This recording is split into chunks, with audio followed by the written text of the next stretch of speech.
Welcome back. आप देख रहे हैं चैंपियंस ट्रॉफी हंगामा। अब हम बात कर लेते हैं पाकिस्तान के स्क्वाड पर, क्योंकि बहुत जगह बात हो रही है इस पे। लग रहा है कि एक स्पिनर की कमी है और कुछ ऐसे प्लेयर्स के नाम आए हैं स्क्वाड में जो कि बहुत अरसे से टीम का हिस्सा नहीं थे। तो प्लान क्या था? अगर आपने उनको इतने बड़े टूर्नामेंट में खिलाना ही था तो पहले वो टीम का हिस्सा क्यों नहीं थे? इस पर मैं ज़रूर सकी भाई से बात करना चाहूँगी। सकी भाई, कुछ ऐसे नाम हैं जिनके बारे में बहुत बात हो रही है। आप खुशदिल शाह के बारे में बात करें, फ़हीम अशरफ के बारे में बात करें, तो ये नाम ऐसे हैं जिनके बारे में लोग पूछ रहे हैं कि अब क्यों, मतलब जब आप इतने बड़े टूर्नामेंट में जा रहे हैं तो ऐसे प्लेयर्स आप साथ क्यों लेके जा रहे हैं जो कि बहुत अरसे से टीम के साथ नहीं थे? देखिए, आपके सवाल में अगर आप देखें ना कि अब क्यों, और जो पहले से खेलते आ रहे थे उनको मौका क्यों नहीं दिया जा रहा, ये आपकी जो सिलेक्शन कमेटी ये भी तो अभी आई है बेचारे। ये तो अभी हेड कोच भी आपका इंटरम है, सिलेक्शन कमेटी भी अभी आपकी नई आई है।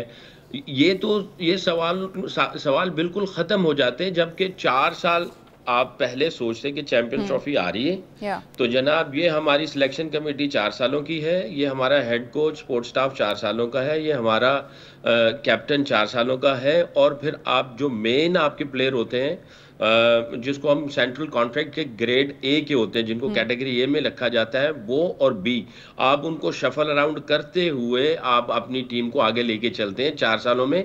और फिर आप 4 सालों के अंदर कभी आप डिफेंड करते हैं, कभी आप चेज करते हैं, मुख्तलिफ कंडीशंस में मुख्तलिफ कॉम्बो को तैयार करते करते आपके पास सारे एविडेंस आ जाते हैं, आप सारे बॉक्सेस टिक हो जाते हैं। जब आप करीब आते हैं तो आपको किसी चीज़ की कोई परवाह किए बगैर आप अपने 15 निकालते हैं और उसमें से 11 आपके पास सामने होते हैं। बहुत सारे हालात आए, बहुत सारी सिचुएशंस आई, इसीलिए ये हमारे जो शोज चल रहे हैं, एक्स क्रिकेटर एक्सपर्ट बैठ के बातें कर रहे हैं, ये कहाँ से आगे वो कहाँ से आगे।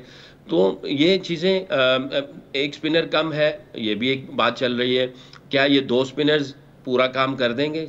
खुशदिल शाह और सलमान आगा, हम बहुत बाहर से देख रहे हैं, ये जो अंदर के लोग हैं वो अंदर बहुत सारी चीज़ों को प्लस माइनस कर रहे होंगे, क्योंकि खाली बॉलिंग का ताल्लुक जो है, स्पिनर्स का ताल्लुक, एक स्पिनर है तो बैटिंग बॉलिंग इन सब कॉम्बिनेशन बैलेंस को फाइंड आउट करने के लिए बहुत सारी चॉप एंड चेंज करनी पड़ती है, प्रोज एंड कॉन्स को देखना पड़ता है। तो मेरा ख्याल है कि अब जो इन्होंने कर लिया सो कर लिया है, इनको अब बिलीफ रखना पड़ेगा, अब ये कुछ कर नहीं सकते हैं। और अगर फ़हीम अशरफ आ गया है, खुशदिल शाह आ गया है, तो मेरा ख्याल है कि बजाय अब इस तरह की बातें करने के कि यार अभी मैंने कुछ प्रोग्राम भी देखे, उसने कहा जी ये गलत हो गया वो गलत हो गया, बाद में ऐसी बातें होंगी, ऐसी बातें ये तो चलती रहनी है। अब इनके पास जो रिसोर्सेज हैं, जो प्लेयर्स हैं, इसमें से जो बेस्ट कॉम्बो बनता है उस कंडीशंस को देखते हुए इनको बेस्ट हॉर्सेस फॉर कोर्सेज करना पड़ेगा।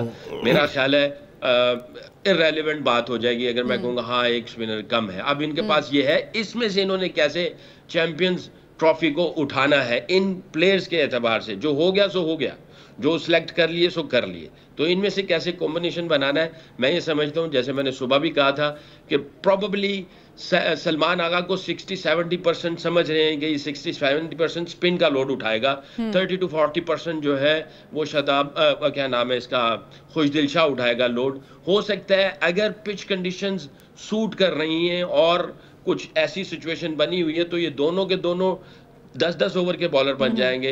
हो सकता है 10-10 ओवर के ना हो। तो आई थिंक इन सारी चीज़ों को कैलकुलेट करते हुए, बैटिंग को थोड़ा सा लंबा करते हुए कोई ऐसा इन्होंने कॉम्बो बनाया है जिसकी वजह से उन्होंने ये सिलेक्शन की है।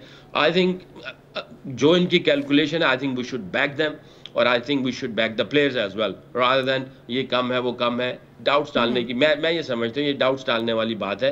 इन्होंने जिम्मेदारी ली है, अगर जीते हैं will give credit to them. ये लड़के परफॉर्मेंस देते हैं, we must appreciate to them, और ये आए हैं खेलने, सारी चीज़ें आपको पता चल जाएंगी 20-25 दिन के अंदर इंशाल्लाह।